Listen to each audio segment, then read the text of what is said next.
Europe Matin en vidéo sur europe1.fr. Patrick Cohen. Le journal nous est présenté par Jean-Philippe Ballas. Bonjour Jean-Philippe. Bonjour Patrick, bonjour à tous. Il n'est plus que le paquet de cigarettes à 10 €.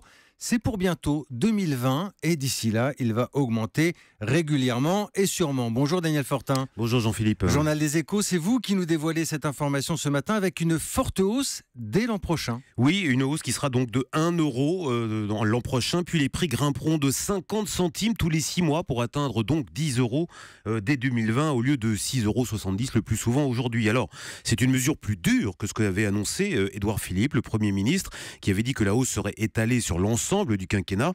Pourquoi cette accélération ? Eh bien d'abord, pour faire rentrer plus de recettes fiscales. C'est logique, plus les prix sont élevés, plus les taxes rapportent. Ensuite, évidemment, pour des raisons de santé publique, l'objectif étant de dissuader les consommateurs, notamment les plus jeunes, de continuer à fumer. Alors ça, c'est l'éternelle question, Daniel. Est-ce qu'on est sûr que cette hausse des prix est vraiment dissuasive ? Oui, alors en effet, c'est tout le débat. Jean-Philippe, ceux qui s'opposent à ces hausses répétées des prix du tabac depuis des années brandissent un argument massu.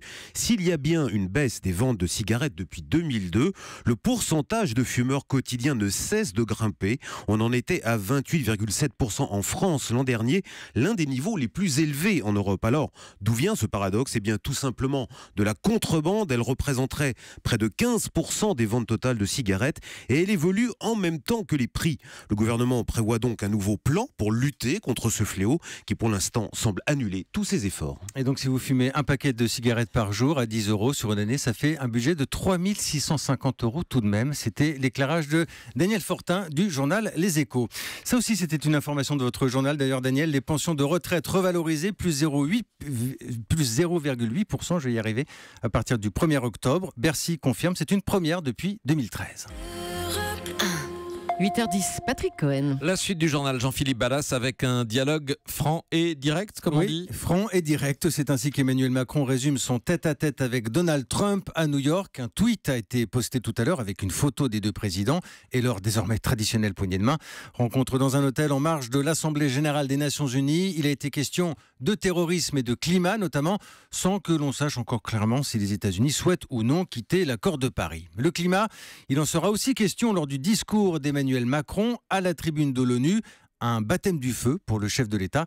Ce sera en fin de journée. Sur place à New York, William Galibert pour Europe 1. Ça fait des mois qu'il y pense et ça fait 2 semaines qu'il y travaille, avec la même méthode que pour ses grands discours de campagne. Les conseillers d'Emmanuel Macron et sa plume à l'Élysée lui proposent une trame. Ensuite, le président intervient. On doit en être à la version 57, sourit un diplomate. Emmanuel Macron amende, corrige, modifie. Il a réécrit une grande partie de son discours dans l'avion pour New York. Son but, en faire l'exercice le plus personnel possible, se l'approprier, répéter encore et encore, être à la fois auteur et interprète. Ce soir, il aura entre 15 et 20 minutes pour décrire la façon dont il voudrait repenser les grands équilibres du monde, les rapports entre les États au XXIe siècle. Le président compte aussi tracer les ambitions d'une France rassembleuse, ambitieuse, qui veut s'impliquer sur tous les fronts. Dans le cadre solennel des Nations Unies, il devra surtout convaincre des dizaines de chefs d'État que ses ambitions dépassent les beaux discours. New York, William Galibert, Europe 1. Il est 8h11. Devinette, quel est le point commun entre Pékin et Châteauroux dans l'Indre ? Réponse, les Jeux Olympiques de Paris 2024. C'est l'enquête du 8h. Bonjour François Coulon. Bonjour à tous. Correspondant d'Europe 1 dans l'Ouest, vous êtes allé à Châteauroux qui pourrait bientôt servir de base avancée pour les athlètes chinois dans la perspective des JO. Alors, soyons clairs tout de suite, c'est pas encore fait officiellement, mais pour la ville, on comprend que ce serait un sacré jackpot.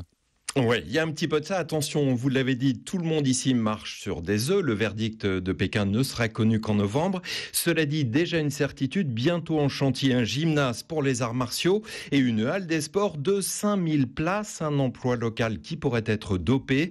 Marc Fleuret, adjoint au maire chargé des sports. À Pékin, ils n'ont pas d'espace disponible où il n'y a pas de pollution. Donc pour eux, c'est un petit peu une pépite, ce Châteauroux. Ils avancent très vite. Ils ont construit un stade synthétique de football avec 8 couloirs d'athlétisme aux normes internationales en quelques mois. J'étais bluffé parce que c'est un projet quand même de 1,4 million d'euros. Ça nous fait un peu rêver, nous. Les meilleurs sportifs locaux pourront servir de partenaires à nos amis chinois. C'est absolument fabuleux. Il n'y a pas une fois où on ne parle pas de « alors, c'en est où ?» Les gens, ils sont à fond dedans. On a tellement envie que ça marche que ça ne peut pas échouer. Ah oui, quand même un budget de près d'1,5 million d'euros. François, les premiers étudiants de l'Université des sports de Pékin, ils arrivent bientôt à Châteauroux dès le mois de novembre, hein, c'est ça? Oui, ils seront une centaine pour commencer, représentant de l'élite chinoise du sport. D'ici à 2 ans, ils devaient être 1 millier à peaufiner leur préparation sur place. La capitale de l'Indre séduit les Chinois pour son espace disponible, 500 hectares, la proximité de Paris, l'aéroport, le club de foot, entre autres. Asif Angou, responsable d'une plateforme de coopération franco-chinoise. Ils vont beaucoup apprécier, je pense, à la qualité de l'air, le beau paysage de la campagne, le côté très calme qu'on ne trouve pas en Chine. Et puis, il n'y a pas de problème de sécurité. Vous n'avez pas trop de mal avec la mentalité française? On s'y habitue. Qu'est-ce qui est le plus dur? Ça va un peu moins vite qu'en Chine. Il y a un peu de lenteur administrative. Bon, et au-delà de l'exotisme mutuel, on va dire, François, on imagine qu'il y a un début d'effervescence à Châteauroux? Oui, on peut le dire. Voici Roland Brock, président du Karaté Club de Châteauroux. J'espère qu'il y aura des ouvertures, qu'on pourra peut-être nous travailler avec eux, faire du sport avec eux. Surtout qu'eux, ils ont le karaté dans les gènes, j'ai envie de dire. On espère même que ça va avoir des retombées au niveau de nos licences et qu'on pourra grandir encore. Voilà, Jean-Philippe Auxerre était également en lice, mais c'est très vraisemblablement Châteauroux qui remportera la mise. Châteauroux et Pékin, même combat. C'était l'enquête du 8h signée ce matin François Coulon. Merci. Du football et un sujet, Patrick, qui passionne la presse brésilienne, c'est le clash au PSG entre Neymar et Cavani. On a pu sentir une tension certaine entre les deux joueurs lors du match contre Lyon dimanche soir. Neymar et Cavani se disputent à nouveau, titre un journal brésilien. D'ailleurs, ce matin, le journal L'Équipe ne dit pas autre chose. C'est le clash, titre à la une. Merci, c'était le journal de Jean-Philippe Ballas. Europe 1.